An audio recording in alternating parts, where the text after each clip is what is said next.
Bonjour à toutes et à tous. C'est juste les petits réglages techniques avant le démarrage. Aujourd'hui, nous allons traiter du sujet de la goutte.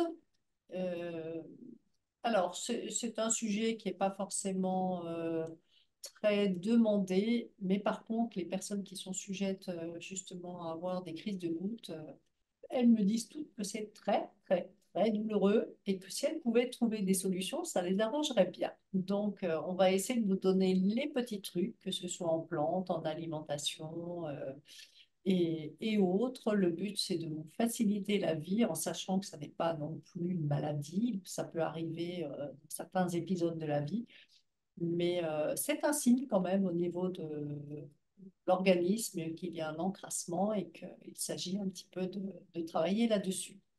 Alors, Anne-Lise va se faire un plaisir de nous détailler tout ça. Et voilà, j'essaye de vous enlever à tous le son et la vidéo pour que ce soit facilité. Donc, si jamais j'oublie, merci de le faire, ça nous évite un mauvais son. Voilà, bah, écoutez, je vous souhaite un bon webinaire. Je ne sais pas combien de temps ça va durer. Si vous avez des questions, vous avez un chat. Petit rappel aussi, vous avez accès à tous ces webinaires et vidéos sur la chaîne Soriavi sur YouTube. Et très souvent, vous avez également des articles sur un certain nombre de sujets qui figurent sur le blog du site soriavi.fr. N'hésitez pas, tous les mois, nous mettons en ligne un ou deux articles sur différents sujets où on récapitule les plantes qui peuvent être utiles. Et d'ailleurs, il y en a un sur la goutte. Il y en a déjà un, je me rappelle. Oui, Voilà. oui, Donc, voilà. Tout ce qui n'aura pas été dit oralement, vous le retrouverez. c'est ça. Bon, c'est pas abordé exactement de la même manière, mais c'est pas grave. Voilà. Il y a ce qu'il faut. Ça permet d'avoir un petit support écrit aussi quand il faut s'y référer. Mm. Donc, bah, écoutez, je vous souhaite une bonne écoute et n'hésitez pas pour les questions. Elles seront traitées à la fin si elles n'ont pas été abordées dans la présentation. Je vous laisse à présent en de bonnes mains. C'est Alice qui parle. Bonjour. Bonne, je sais pas, mais hein, oui. Allez à toi. Allez, ouais. Bah, merci Françoise. Donc bonjour à tous, à toutes et à tous.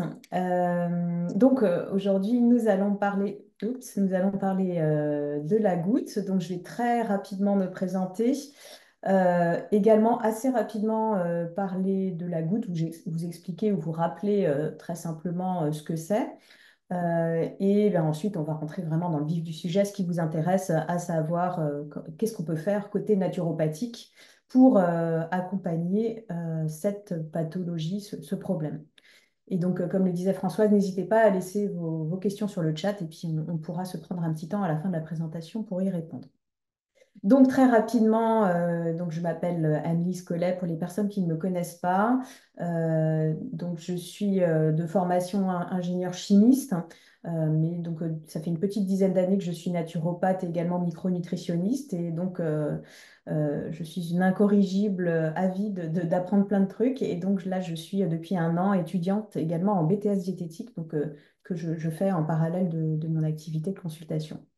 Donc, moi, ce qui me fait vraiment vibrer, c'est le sport et l'activité, les randonnées en montagne. Donc, c'est comme ça d'ailleurs que je suis venue à la naturopathie. Je vous invite, si vous ne l'avez pas encore vu, à voir l'un ou l'autre webinaire qu'on a fait ensemble avec Françoise sur le sujet de l'approche, de la pratique sportive et de l'approche par la naturopathie. Donc, comme je vous disais, ça fait une petite dizaine d'années que je fais des consultations. Donc, je propose également pas mal de choses pour Soriavi et notamment des webinaires ou des conférences, également des articles. Je suis en cours de rédaction d'un ouvrage qui va parler de la pratique sportive et donc de l'approche de la pratique sportive par le biais de la naturopathie, qui paraîtra à l'automne, enfin en fin d'année, là au mois de novembre. Voilà, je fais également, comme beaucoup de naturopathes, des interventions en entreprise ou en centre socio-culturel, en médiathèque. J'ai écrit également des articles de presse. J'interviens tous les mois sur France Bleu Alsace dans une émission qui est de 9 à 10. Alors, elle a changé de nom cette année, je ne me souviens plus, je crois que c'est des experts. Et puis, donc, à mes heures perdues, je fais également des séjours, j'accompagne des séjours de randonnée ou de course à pied avec mon mari, qui est accompagnateur en montagne. Donc, vous avez le lien de son site web là, tout en bas. Je lui fais un petit coup de pub, un petit clin d'œil. Voilà, donc pour une présentation très rapide, puisque ce n'est pas l'objet aujourd'hui. Et puis voilà, on rentre vraiment maintenant dans le vif du sujet. Donc simplement pour les personnes qui sont arrivées dans l'intervalle, si vous pouvez juste, si nécessaire, couper votre micro ou votre caméra, c'est ce que veut dire le petit picto en bas à gauche, pour avoir plus de fluidité dans la vidéo. Alors, donc qu'est-ce que c'est que la goutte? Bah, déjà, c'est une maladie chronique, c'est-à-dire qu'à partir du moment où on a eu une première fois une crise de goutte, ben, il y a de très fortes probabilités qu'elle revienne. Donc, c'est une maladie chronique inflammatoire. Donc, elle touche les articulations. Elle est très fréquente puisqu'elle touche un petit peu moins d'1% de la population française, qui est évidemment une affection très fréquente. Donc, elle est causée par un excès d'acide urique dans le sang. Donc, on parle d'hyperuricémie. Elle consiste en quoi? C'est des dépôts de microcristaux d'acide urique dans les articulations, hein, comme on le voit sur cette illustration, puisque d'ailleurs, c'est le gros orteil qui est l'articulation qui est la plus touchée. Et ce dépôt de microcristaux va provoquer une inflammation. Et c'est en fait l'ensemble de ces mécanismes qui va être très douloureux. Donc ça évolue en poussée, hein, comme je vous disais. On a des phases de rémission et puis on a des poussées inflammatoires qui, si on ne fait rien, se résoudront par elles-mêmes, mais qui peuvent être vraiment super handicapantes et, comme l'a dit Françoise, vraiment très douloureuses. Moi, je ne connais pas ça à titre personnel. Par contre, j'ai déjà entendu aussi des personnes parler de ces poussées qui sont vraiment très, très douloureuses. Donc, c'est sûr que si on arrive à faire quelque chose pour diminuer cette inflammation et les douleurs par la naturopathie, ben c'est chouette, il faut essayer. Alors, on a des facteurs de prédisposition. Déjà, les hommes sont plus touchés que les femmes. On va dire avant la ménopause, c'est 3 fois plus. Et puis après la ménopause, ce sera plutôt 2 fois plus, puisque les oestrogènes protègent les femmes. D'ailleurs, j'en parle juste après, de ces crises de gouttes. Et donc, c'est sûr qu'après la ménopause, il peut y avoir une prévalence un petit peu plus importante chez les femmes. Le risque augmente avec l'âge, hommes, femmes confondus. Il y a un facteur héréditaire. Donc, si dans votre famille, vous avez des personnes qui souffrent de la goutte, bah, il y a quand même une probabilité nettement plus importante d'en souffrir vous également. Donc, la ménopause, je vous en ai parlé, ou bien une hystérectomie, hein, donc avec un arrêt de production des œstrogènes prématurés. Et donc, il y a une cause alimentaire, alors qui n'est pas forcément la cause prépondérante, mais en tout cas qui peut vraiment emballer tout le reste. Et donc, c'est l'excès de consommation d'aliments qui contiennent des purines qui, lors de leur dégradation, vont produire de l'acide urique. Donc, comme on comprend que c'est des cristaux d'acide urique qui viennent se déposer dans les articulations, bah, c'est sûr que plus on produit de l'acide urique, et forcément plus on a de risque de produire ces cristaux. Donc, qu'est-ce qui contient des purines? Les viandes rouges, les abats, les charcuteries, certains poissons, alors la plupart des poissons, mais particulièrement les poissons rouges ou bleus, comme on les appelle, anchois, harengs. Il y a aussi le thon, les alcools, les graisses et également donc, tout ce qui est riche en fructose et notamment les boissons riches en fructose. Qu'est-ce qui peut également prédisposer à ces crises? Un mauvais fonctionnement du système rénal, puisque c'est lui qui va éliminer l'acide urique en excès. Et vous avez aussi certaines maladies. Donc, bon, on comprend assez bien qu'une insuffisance rénale, forcément, c'est confère le point juste avant, mais aussi donc, toutes les maladies métaboliques, le syndrome métabolique, donc hypertension, obésité, diabète, hyperlipidémie, vont être des facteurs prédisposants. Il y a enfin certains médicaments qui peuvent prédisposer à la crise de goutte, donc les antihypertenseurs, les diurétiques, l'aspirine. Chez certaines personnes, même à faible dose, ça peut déclencher des crises de goutte.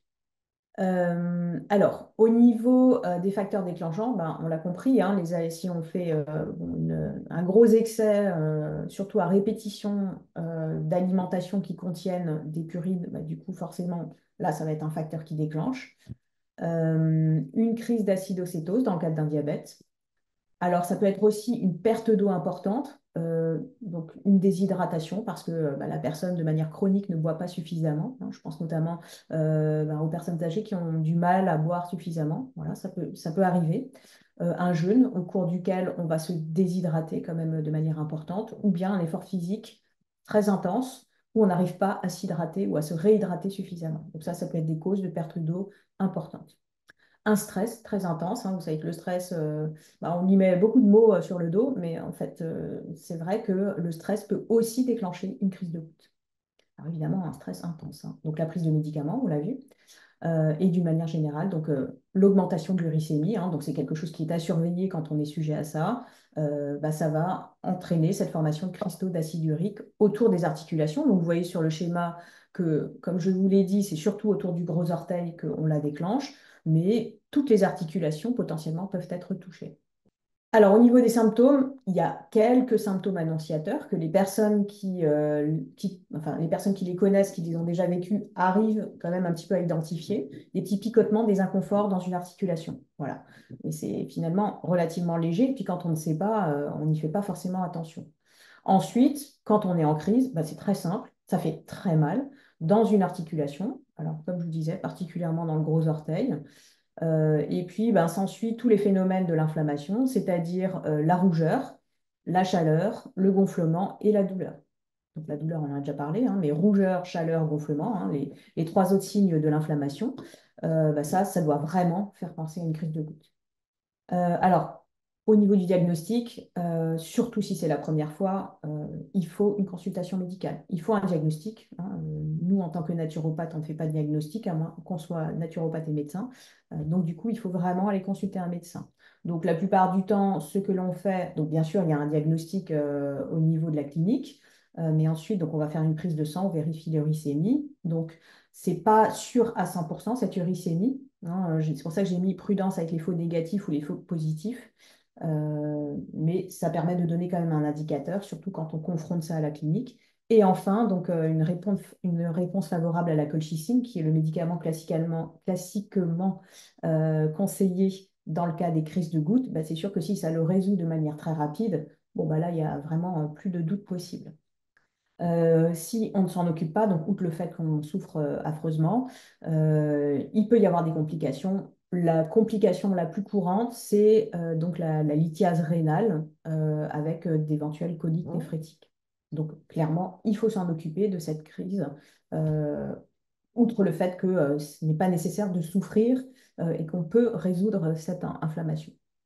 Alors, le traitement, justement, donc, va nécessiter, surtout si la personne est déjà relativement avancée dans l'âge, une consultation et des suivis médicaux pour éviter justement ces complications, avec bien sûr un médecin traitant, le rhumato, un cardiologue, un néphrologue, le cas échéant. Ce n'est pas forcément nécessaire. Je dirais qu'au début, il y a un bilan qui est fait par le médecin traitant et ensuite, on envoie chez un spécialiste si nécessaire.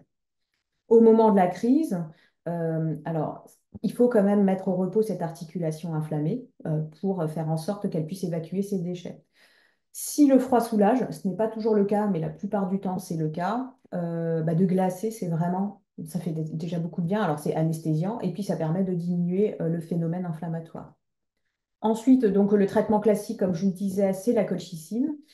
C'est très efficace. Malheureusement, donc, cette molécule a beaucoup d'effets secondaires, d'interaction avec d'autres médicaments. Et donc, vous en avez peut-être déjà entendu parler. Il y a eu des scandales, enfin des scandales, non, mais en tout cas des gros problèmes d'intoxication à la colchicine. Donc, prudence, prudence avec cette molécule qui est très efficace, mais qui présente quand même certains risques.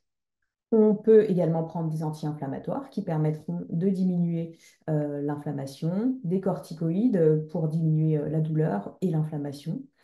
Et puis, donc, souvent, on donne un traitement de fond qu'il va falloir prendre à vie, puisque, comme je vous le disais, une fois qu'on a été sujet une première fois, la crise de goutte va probablement réapparaître à plusieurs moments si on ne fait rien. Voilà, donc ça, on est dans les traitements classiques, hein. Je ne vais pas m'arrêter là, évidemment, je vous rassure. Et puis, nous, on va voir ce qu'on peut faire d'autre du côté de la naturopathie, avec un petit peu de prise de hauteur également, aussi au niveau de l'hygiène de vie. Alors, au niveau, justement, je vais commencer par ça, les conseils hygiénico-diététiques. Je commence assez classiquement par l'alimentation. Qu'est-ce qu'il va falloir vraiment limiter plus dans l'alimentation? Tout ce qui contient des purines et qui va encourager la formation d'acide urique. Alors, au niveau de la consommation de l'alcool, là, il faudrait franchement diminuer fortement. Alors, j'ai pas mis éliminer parce que, bon, voilà, je sais que ça peut être un sujet sensible, mais il faut vraiment diminuer fortement la consommation d'alcool. La bière, moi, je conseille vraiment de l'arrêter parce que la bière, c'est vraiment ce qui contient le plus de purine. Donc, et en plus, qu'on peut consommer dans des quantités quand même, alors pas forcément importantes, mais en tout cas de manière régulière. Donc, prudence, prudence sur la bière. Au niveau des alcools forts, bah, pareil. En fait, c'est vraiment quelque chose qui, dans l'absolu, n'est pas vraiment indispensable. Donc, si on peut l'enlever, c'est mieux. Et de même pour tout ce qui est les boissons sucrées et surtout riches en fructose, avec, je pense, au soda dans lesquels il y a du fructose ajouté et les jus de fruits dans lesquels il y a du fructose déjà naturellement. Au niveau donc, des aliments qui contiennent des purines, donc je vous en ai parlé, hein, les viandes, particulièrement les viandes rouges, les abats, les charcuteries, les poissons, particulièrement les poissons bleus, les fruits de mer, hein, qui contiennent également beaucoup de purines, et puis donc, les produits laitiers gras.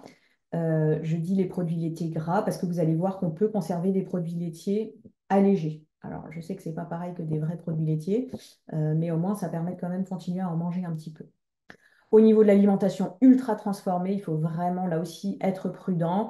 Souvent, ils contiennent beaucoup d'acides gras saturés et de sirop de fructose, qui sont deux éléments qu'il faut vraiment limiter dans le cas des crises de gouttes. Donc, prudence et manger plutôt des aliments vraiment simples, non transformés et que vous allez cuisiner vous-même. Au niveau de la tomate, alors il n'y a pas de consensus sur le sujet, mais il y a quand même des études qui ont montré que le fait de consommer de la tomate un petit peu en excès, alors là on est rentré dans la saison de la tomate, c'est vrai que ben, on a tendance à se dire bon ben faut se faire plaisir parce que là c'est bon, ça fait du bien. Plus encore, ben, si vous consommez des coulis de tomates très régulièrement, prudence avec ça lorsque l'on est sujet aux crises de gouttes, aux crises de gouttes. Et puis, donc, on l'a vu, hein, les jeunes, voilà, prudence également, parce que, on peut générer de l'excès de déchets uriques. Vraiment, essayer pendant ces périodes-là de boire un maximum, ou si c'est possible, essayer d'éviter les jeûnes. Bon, après, des fois, c'est au niveau religieux, ben, on conserve ces jeûnes, mais si c'est le cas, dans ce cas-là, il faut vraiment boire si on a déjà été sujet à la crise de goutte. Et du coup, qu'est-ce qu'on peut manger et qu'est-ce qu'on peut boire? Alors, on a déjà des aliments qui sont protecteurs. Donc, je vous l'ai dit, hein, des produits laitiers peu gras. Donc, ça va être ben, déjà le lait liquide, des yaourts, des fromages blancs tant qu'il n'y a pas de crème. Et ensuite, des fromages qui sont ben, des fromages frais, ou bien des fromages blancs, ou bien des fromages allégés. Voilà, donc ça va être ça, en gros, qu'on va garder en produits laitiers. Alors, les cerises, bizarrement, hein, les cerises sont réputées pour protéger de la crise de goutte. Vous avez le café, ouf, pour peut-être une première bonne nouvelle pour les personnes qui nous regardent. La vitamine C, réputée protectrice, et les oméga 3 également protecteurs. Là, c'est également dans tout ce qui est facteurs de prédisposition. Comme il y a le syndrome métabolique, les oméga 3 sont protecteurs. Donc, on vient les rajouter dans cette famille d'aliments protecteurs. Alors au quotidien, donc on va consommer des fruits et des légumes frais qui ne sont pas des conserves, qui ne sont pas des poêlés surgelés. On va essayer de vraiment les cuisiner soi-même. Les œufs ne posent pas de problème, donc au niveau des protéines animales, ben, c'est vrai que c'est quand même relativement restreint. Donc du coup, ouf, les œufs, on peut les conserver. Le pain, les céréales, donc on évite tout ce qui est blanc, on va plutôt vers du semi-complet. Les noix et toute la famille des fruits à coque. Alors, on va être prudent sur le reste des fruits à coque. On préfère aller sur les noix, parce qu'il y a des études qui montrent que les amandes, notamment, peuvent poser problème. Et donc, toute la famille des légumes secs qui va apporter des fibres qui seront très intéressantes également. Et puis, bien sûr, on boit. Mais on boit quoi? On boit de l'eau, on boit des tisanes et on essaye de limiter tout le reste, finalement. Donc, le café est autorisé, mais il ne s'agit pas d'en boire des litres par jour. Par contre, bien entendu, il va falloir penser à vraiment s'hydrater plus que correctement tout au long de la journée. Au niveau de l'activité physique, ben, celle-ci, elle est recommandée parce qu'elle va permettre, si nécessaire, de perdre du poids, sachant que l'obésité et le surpoids sont des facteurs de risque. L'activité physique, comme vous le savez, permet d'augmenter les processus d'élimination et également de mieux gérer le stress, hein, puisqu'on a vu que le stress était aussi un facteur de prédisposition. Donc, alors, on sait que pratiquer une activité physique régulière, c'est intéressant, mais là, voilà, ça prend tout son sens dans le cadre de cette crise de goutte. Au niveau de la gestion du stress, ben, le stress accru, le stress chronique va augmenter les déchets organiques. Donc, il est nécessaire d'activer les processus naturels d'élimination et donc de mieux gérer le stress pour prévenir les récidives. Donc, une bonne gestion du stress va aussi venir en prévention, donc dans les conseils hygiénico-diététiques. Alors, au niveau de l'approche naturopathique, je vais maintenant vous présenter un petit peu toutes les solutions qui sont à notre disposition. Et je commence du coup par ce dernier point qu'on vient de voir, la gestion du stress et de l'humeur. Alors ici, on a des plantes très classiques, très connues au niveau de la gestion du stress et de l'humeur. Donc la passiflore, la valériane et la mélisse que l'on va trouver en extrait fluide chez Soria Natural. Vous avez également l'aubépine qui va être plus ciblée sur toutes les manifestations cardiaques du stress et de l'anxiété. Alors, un produit qui est très complet au niveau de la gestion de l'humeur, la gestion du stress et puis améliorer la qualité du sommeil, c'est le Safrazor qui, lui, contient donc enfin, deux plantes même adaptogènes, hein, le Ashwagandha et la rhodiole, du safran qui est justement la molécule de cette approche complète avec un complexe de vitamines et de minéraux. Pour la gestion du stress et du sommeil, vous avez chez Soria Natural également deux autres produits qui sont plus historiques, on va dire. Le Stressor, qui est un complexe de plantes donc, du coup, qui agissent en synergie, hein. Donc là, précédemment, on avait les plantes en unitaire. Ici, vous avez les plantes en synergie, auxquelles on a simplement rajouté de l'huile essentielle d'orange amère pour là aussi la gestion du stress. On va simplement utiliser ce produit avec précaution en cas de médication cardiaque, mais sinon, il n'y a pas de contre-indication. Et donc, le produit plus spécifique sur l'amélioration de la qualité du sommeil, donc un produit qu'on peut utiliser en cas de troubles d'endormissement, en cas de réveil nocturne, en cas de mauvaise qualité de sommeil, mais aussi en cas tout simplement de stress, d'angoisse, hein. Il y a des personnes qui préfèrent cette forme galénique, où là, ben, alors on conseille simplement, en cas de trouble du sommeil, de consulter un médecin si on a pris ce traitement pendant plusieurs semaines et que les symptômes persistent. Encore un produit au niveau de la gestion du stress et de l'humeur, donc un produit qui existe déjà depuis plusieurs années, c'est l'équinaire qui va rassembler un certain nombre de plantes qui vont agir sur les dépressions légères, donc la déprime, la dépression légère, et puis sur l'équilibre de l'humeur. Donc là aussi, on a des plantes adaptogènes, la rhodiole et l'éleutérocoque. C'est un produit que j'utilise beaucoup dans le cas de stress chronique, de burn-in, de burn-out. Euh, voilà, c'est un produit qui marche bien pour vraiment apaiser un stress chronique. Donc évidemment, du coup, ce produit-là, il est déconseillé en cas de prise concomitante d'antidépresseurs, ou en tout cas, bah, il faut vraiment faire le lien entre les deux, et puis là aussi, consulter un médecin si les gènes persistent. Bien sûr, dans la gestion du stress, dans la gestion de l'humeur, il faut penser au magnésium. C'est presque la première chose à laquelle il faut penser. Ici, donc chez Soria Natural, on a un produit qui mêle du magnésium, de la taurine et des vitamines du groupe B. Hein. Donc, bon, le magnésium, vous savez qu'on le conseille vraiment dans le cas de nervosité, de fatigue également, de crampes. Donc, très utile dans ce cas de prévention des crises de gouttes. Alors, le magnésium, hein, faire une cure de magnésium de 10 jours ou de 20 jours, ça ne suffit pas. Il faut vraiment prendre le magnésium sur 6 à 8 semaines pour espérer sentir un bienfait durable, car ce qui nous intéresse, c'est le magnésium qui est à l'intérieur des cellules. Et donc, pour que le magnésium rentre correctement à l'intérieur des cellules, il va falloir saturer le liquide extracellulaire. Et ça, il faut le faire en prenant de manière régulière du magnésium sur, comme dit, environ 6 à 8 semaines. Un deuxième élément qui me semble important dans la prévention de la goutte, c'est l'acidose métabolique. Donc, l'acidose métabolique va stimuler la production de déchets acides et la cristallisation de ces déchets. Pourquoi? Parce qu'en fait, un pH des tissus acides va diminuer le point de solubilisation de l'acide urique. Donc, si déjà on augmente ces déchets, et qu'en plus on diminue le point de solubilisation, vous comprenez bien que ça va augmenter les risques de former des cristaux. Hein. Donc, il est nécessaire de vérifier s'il y a une acidose métabolique. Alors, comment on fait? Donc, on utilise un papier pH. Alors, moi, je vous ai mis celui que j'utilise le plus couramment, celui de la marque Dr Tess, hein, je ne sais pas si je peux le citer. Si c'est... Voilà, mais en tout cas, on en trouve d'autres. Mais celui-ci, donc, il est gradué de 5,2 à 7,4. Et vous voyez qu'il y a un nuancier de couleur qui va vous permettre de savoir à quel niveau vous en êtes. Donc, l'acidose, c'est à partir, enfin, quand le pH urinaire est en dessous de manière chronique, on va dire, en dessous de 6,8 environ, ce qui veut dire qu'en gros, le papier pH doit ressortir aux environs du vert bleu, voire du bleu, idéalement. Si on est de manière régulière, hein, c'est bien de faire une campagne de mesure sur plusieurs jours quand même. Si de manière régulière, le papier pH sort dans les jaunes ou dans les verts, bah, c'est qu'on est en acidose. Dans ce cas-là, donc il faut vraiment aller vers une alimentation qui est antipurine. Donc, vous enlevez tous les aliments que je vous ai indiqués dans la page à éviter. Et puis, vous forcez plus sur les légumes verts, sur des aliments alcalinisants comme les pommes de terre, le riz ou la châtaigne. Pourquoi pas consommer des graines germées qui sont là aussi des sources super de minéraux alcalinisants.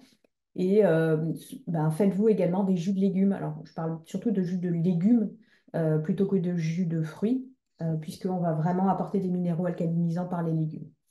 Voilà. Et donc, je ne développe pas plus, puisqu'il y a un super webinaire qui a déjà été donné sur le sujet. Je vous invite à aller voir sur notre page YouTube. Au niveau de l'équilibre acido-basique, en plus de tout ce qu'on a vu juste avant, si nécessaire, on peut faire une cure de luzerne. Donc la luzerne, c'est aussi l'alfalfa. Donc ce sont des graines que l'on peut faire germer. Hein, ce sont les petites pousses là, qui ressemblent à des petits cheveux, qui sont super riches en minéraux alcalins. Et donc dans le cadre d'une acidose, on peut tout à fait recourir à la luzerne pour essayer de rééquilibrer les choses. Donc vous voyez que c'est recommandé pour plein d'autres choses, la luzerne. Alors on fait en fait là le pot qui est disponible chez Soria Natural, c'est une cure qui fait pratiquement 3 mois. Pourquoi? Parce que c'est un petit peu comme le magnésium, de rééquilibrer, de reminéraliser l'organisme, ça prend du temps. Donc c'est pas la peine de faire une cure de 2, 3 semaines, ce ne sera pas suffisant, ce sera bien, mais pas suffisant. Donc il est nécessaire de faire cette cure complète du flacon et donc de laisser passer quelques jours, puis ensuite de refaire une mesure de pH urinaire pour voir où on en est. Si nécessaire, on recommence. Voilà, on recommence et puis on fait ça jusqu'à ce que ce soit correct. Donc, juste une petite précaution, comme la luzerne contient des phytoestrogènes, on fait attention chez les personnes qui ont des antécédents personnels de cancer hormonodépendant.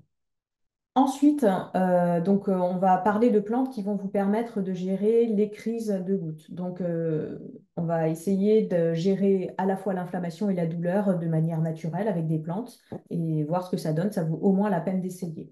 Alors, en cas d'inflammation, moi, la première plante vers laquelle je vais aller, c'est le cassis sous forme d'extrait fluide, puisque c'est une plante qui est cortisone-like. Donc, ça vaut vraiment la peine d'essayer en dosage. Alors, je ne l'ai pas mis, oui, si je le mets après, mais en dosage, on peut vraiment aller sur des dosages assez élevés au début pour limiter l'inflammation. Deuxième plante à laquelle il faut penser, c'est l'Arpagophytum, qui a des propriétés antalgiques et anti-inflammatoires, mais qui sera beaucoup moins rapide en mode d'action. Donc, elle est très intéressante en chronique, mais sera moins rapide que le cassis. Donc, vous voyez juste une petite prudence sur l'Arpagophytum. Donc, en termes de posologie chez les adultes, donc c'est toujours une pipette 3 fois par jour, hein, puisque une pipette fait 1 millilitre. Et en fait, ces posologies peuvent être doublées en cas de crise, notamment le cassis, on peut vraiment le donner à 6 millilitres par jour au début pour canaliser la crise inflammatoire. Donc, chez Soria Natural, on a un produit qui va rassembler des plantes qui sont à la fois anti-inflammatoires et antalgiques et qui vont agir aussi sur les problèmes de rhumatisme.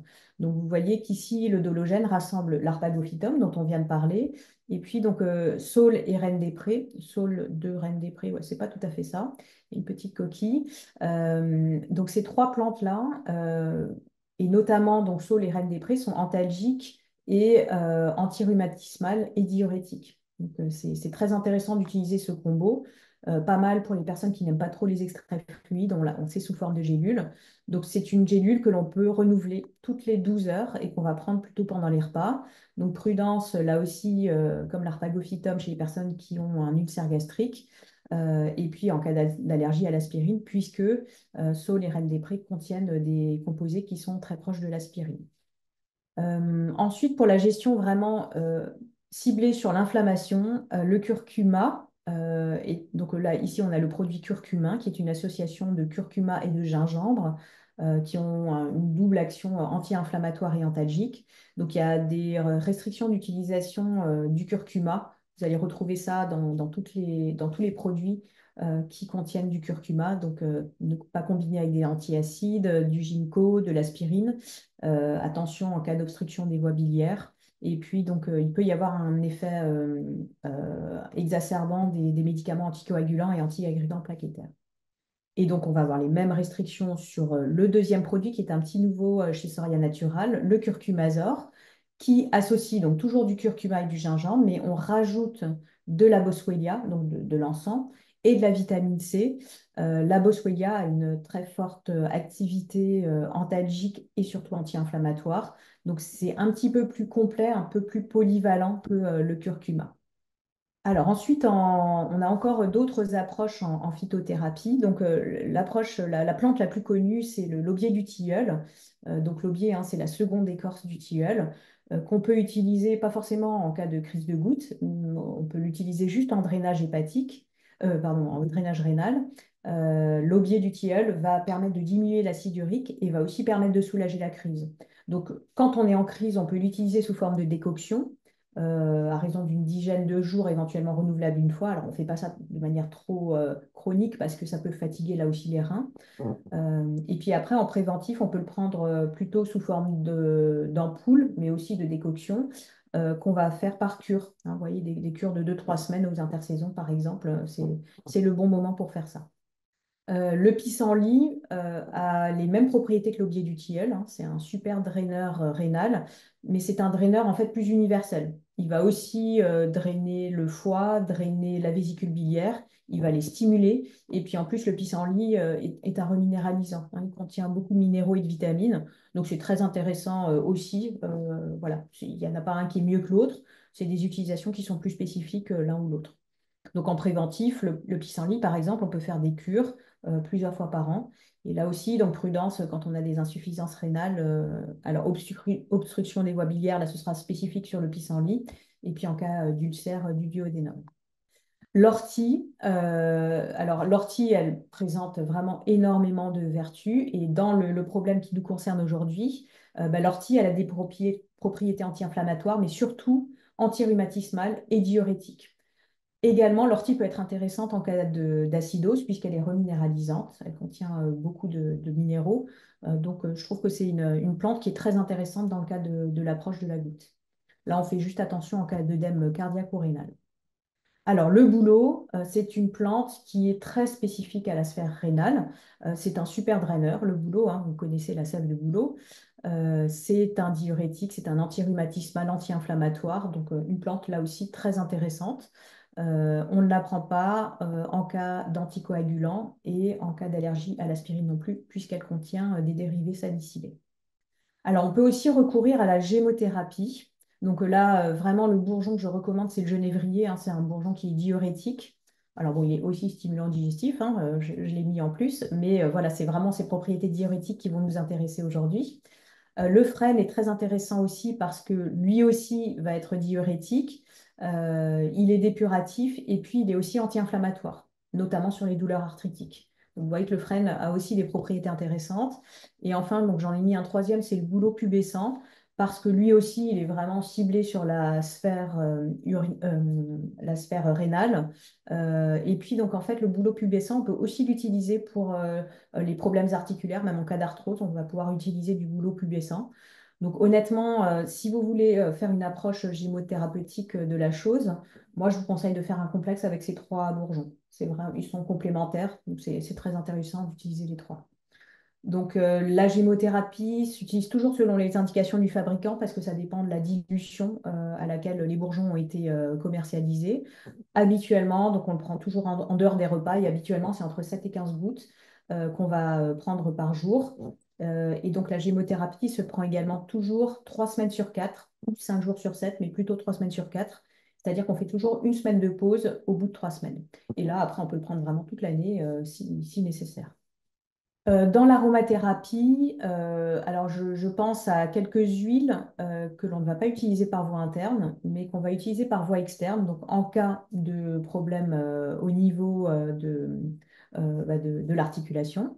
Donc, on utilise le romarin à camphre, qui a des propriétés antirhumatismales et antalgiques notamment, mais aussi décongestionnantes et anti-inflammatoires. Alors, au niveau des menthes, donc, vous savez que les menthes, elles ont toujours une propriété anesthésiante par le froid et antalgique. Donc, c'est vraiment pour ces propriétés-là qu'on peut la mettre dans le complexe.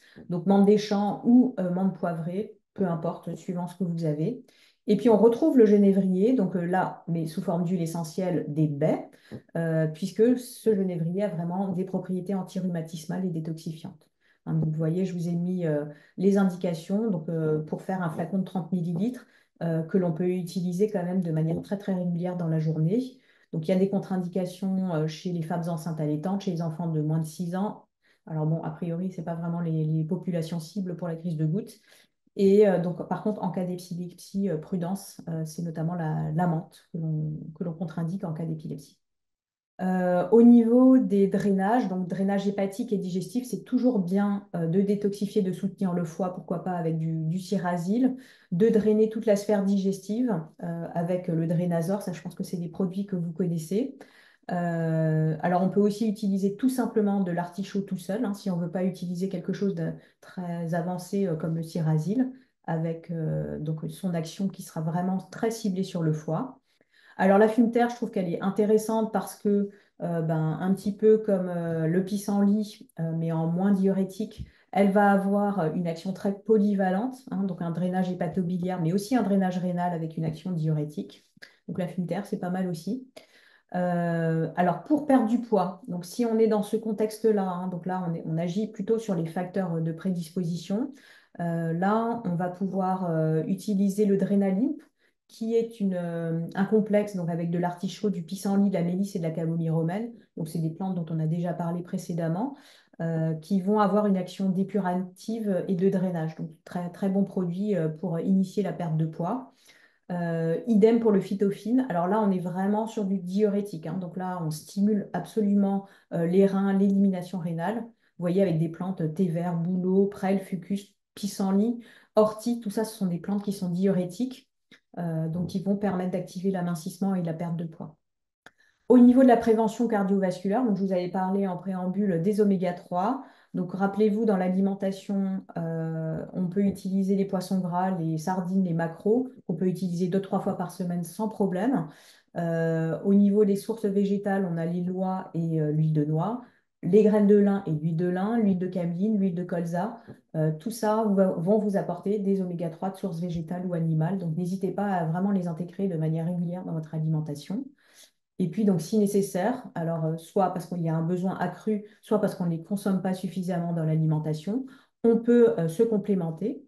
Alors, au niveau de la complémentation, donc j'ai fait le focus sur 2 produits chez Soria Natural. Donc, un produit qui vient de chez NuUp, Omegup, qui contient vraiment de manière assez accrue des oméga 3 sous forme d'EPA et DHA, avec un certain nombre de labels qui garantissent la qualité du produit.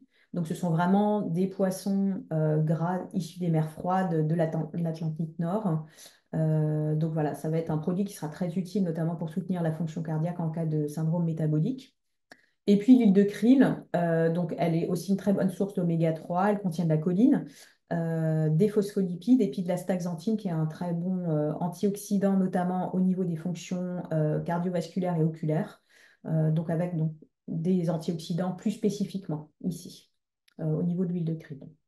Enfin, je termine simplement toujours sur cette phase de limiter les facteurs de prédisposition avec les dyslipidémies. Donc, un petit nouveau également chez Soria Natural, le cholestéo plus, qui va aider à travailler sur tous les soucis de cholestérol et de triglycérides, mais également tout ce qui est problème de rétraction des veines et puis de syndrome métabolique d'une manière générale, puisque dedans, on a de l'artichaut, de l'olive et de la levure de riz rouge avec donc le seuil de monacoline K toujours inférieur à 3 mg par comprimé.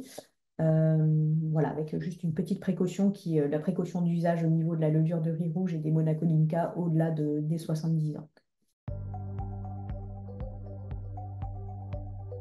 Voilà, je crois que j'ai terminé. Exactement, j'ai fini. J'espère que c'était pas trop rapide, sinon il y aura toujours le replay. Et puis, je suis à votre disposition, ainsi que Françoise, pour vos questions. Est-ce que tu veux que je quitte le diaporama, Françoise? Oui, tu peux, si tu le souhaites. Et pour l'instant, je n'ai pas identifié de questions dans le chat. C'est Ok, que tout n'hésitez est pas. en pleine écoute. Il y a pas eu le temps, j'ai parlé trop vite. Non, mais c'était quand même très, très clair et on suit la logique. On se rend bien compte qu'il y a effectivement des facteurs aggravants et que l'alimentation peut être corrigée. Ouais, Maintenant, il y a toujours le problème des habitudes, ça c'est clair, mais il y a quand même de quoi faire. Et ensuite, les plantes nous apportent de nouveau tout ce qui est à notre disposition, tout ce qui est possible ou voilà, possible. ouais. C'est ça. Alors, il y a quelqu'un qui me demande si vous allez pouvoir avoir la présentation. Oui, oui, bien sûr, parce que la Le présentation replay. du webinaire sera mise en ligne sur la chaîne Soriavi sur YouTube. Par contre, il faudra attendre à peu près 15 jours, parce que notre alternante chérie va passer ses examens là. On a une petite On compatit. on compatit. Donc, plutôt fin juin, début juillet, vous pourrez récupérer toute cette présentation ainsi que toutes les autres que nous font régulièrement Anne-Lise et Anne-Dominique. Euh, donc, n'hésitez pas à vous abonner parce que dès le moment où vous êtes abonné, vous recevez l'information que le produit est déjà en ligne. Alors, j'ai une question pour... C'est Francine qui nous dit ça. Pour quelqu'un qui est déjà soigné sous colchicine, est-ce qu'on peut prendre ces plantes? Alors, à ma connaissance, oui, parce que dans tous les cas, alors tout dépend des plantes, bien sûr, mais continuer à faire une détox, enfin plutôt un drainage, Ouais. Soutenir les reins, ouais. ça me Mm. semble important. Ouais. Donc ça surtout. Oui, tu avais... Après, moi, j'aime bien toujours conseiller de quand même en parler par acquis de conscience au médecin. Alors, le médecin, des fois, voilà, il n'entend pas trop ce genre de choses. Dans l'absolu, il n'y a pas de contre-indication. Mais c'est toujours bien quand on est sous traitement médicamenteux et qu'on veut rajouter quelque chose de quand même en parler au médecin, dans l'idéal.